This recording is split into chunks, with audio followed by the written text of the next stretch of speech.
Now let us consider the labor augmenting technical progress in the Solow model.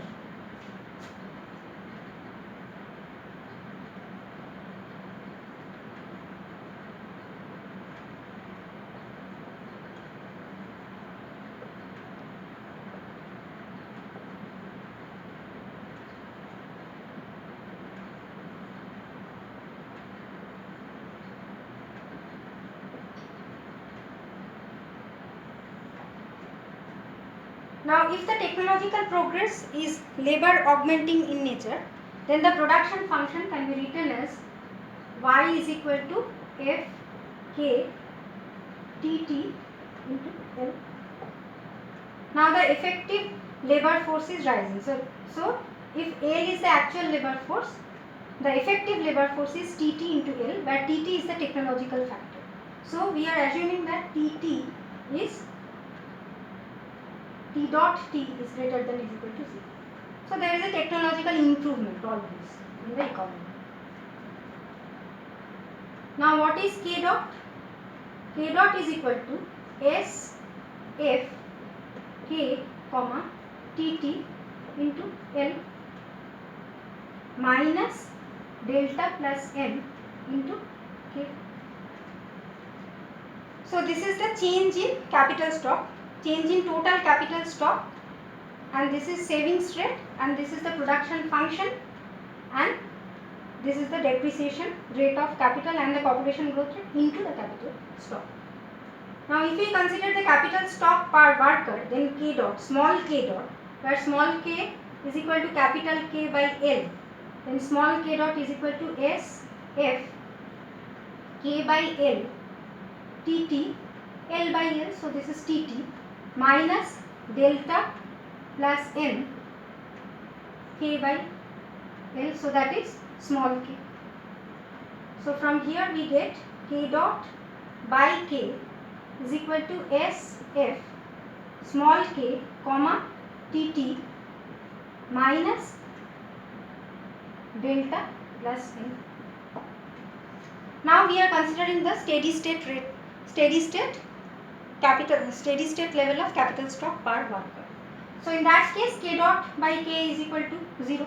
At the steady state K dot by K is equal to 0. Now if we consider this curve now, where along the x axis we are taking K and along the y axis we are taking K dot by K. So this is S F K by K curve, and this is delta plus M. So there is a K in the denominator because we are dividing both the sides by K. So the first term is S into F of this term divided by K minus delta plus M. Now if K dot by K is equal to 0, then the equilibrium should be here and the steady state capital stock per worker should be here. Now there is a factor Tt here in this production function, in this modified production function. Now technological progress is there in the economy, so therefore this Tt rises in the economy. Now if Tt rises continuously in the economy, then this production function will continuously shift towards right, and if it shifts continuously towards right, then this point of intersection will also shift continuously to the right. So therefore, because of the rise in Tt, the technological factor, this curve is continuously shifting towards right, and therefore the intersection, the point of intersections are also rising. So initially the steady state level of capital stock per worker was K1 star, then it rises to K2 star, then it rises to K3 star, then it rises to K4 star. So here the steady state level of capital stock is not remaining constant, it is continuously rising because the technological improvement is taking place in the economy. So earlier what we were getting that there is only one point of intersection and we were getting a unique capital stock per worker. But now this curve is shifting towards right, and therefore the points of intersection are also shifting, and therefore we are getting different levels of capital stock.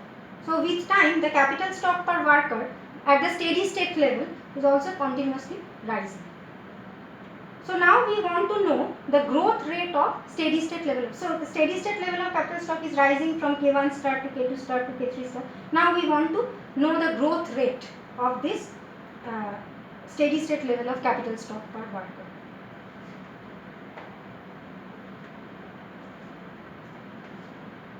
Now from here we can write S into F K by K comma Tt by K minus delta plus A. So why we can write this?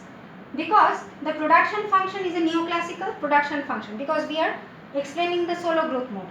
So therefore the production function is following the assumption of neoclassical growth model, and one of the assumptions of the neoclassical growth model is the constant returns to scale. Now this production function is following the constant returns to scale. So suppose the production function, the original production function is Fk comma Tt. Now we are changing both the factors by 1 by K. So in that case we will get K by K comma Tt by K. Now this new production function will be equal to 1 by K into the original production function, that is Fk by T. So Fk Tt.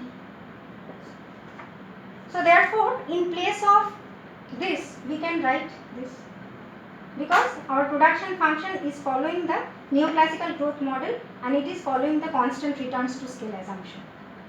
Now from here we are getting S F1 comma Tt by K minus delta plus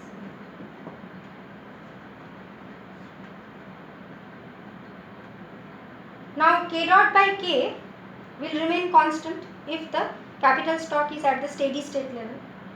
So in that case this K, the growth rate of K and growth rate of T will be the same, and suppose that growth rate is X. So this is the growth rate of Tt and K. So both will rise at the same rate, both K and Tt will rise at the same rate, and in that case this production function will remain constant, so there will be no shift of the production function, and then we will have the steady state level of capital stock, so where K dot by K will be equal to 0. So therefore the growth rate of capital stock will be equal to the growth rate of the technology in the economy, and that growth rate is denoted by X, suppose. Now we can work with a new capital stock per worker which is denoted by K hat. Now K hat is equal to K by L into Tt. So earlier we were considering small k which is equal to K by L. So K by actual level of labor force.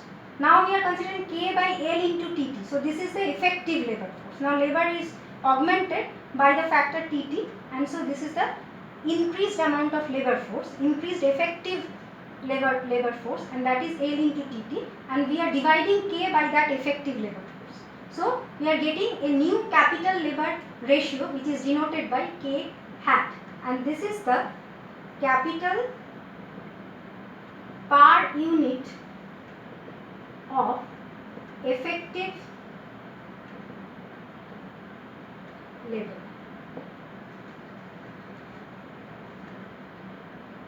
Now y is equal to f of K hat, because now we are considering the technological improvement in the economy, we are considering the technological factor in the production function.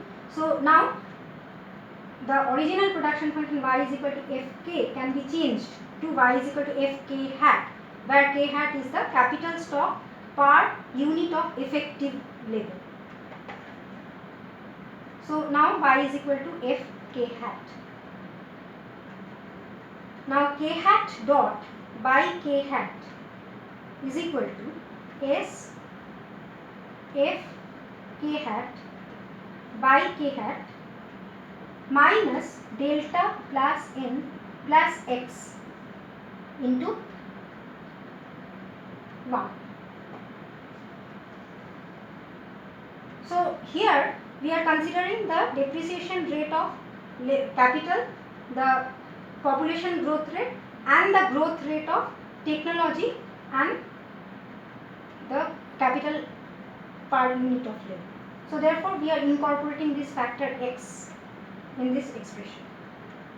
So now if we draw this curve where along the x-axis we take k hat, then S f k hat by k hat is a negatively sloped curve, and this delta plus n plus x is a horizontal curve which is parallel to the k hat axis, and here we will get the steady state level of capital stock, and this steady state level of capital per worker is the capital per unit of effective labor.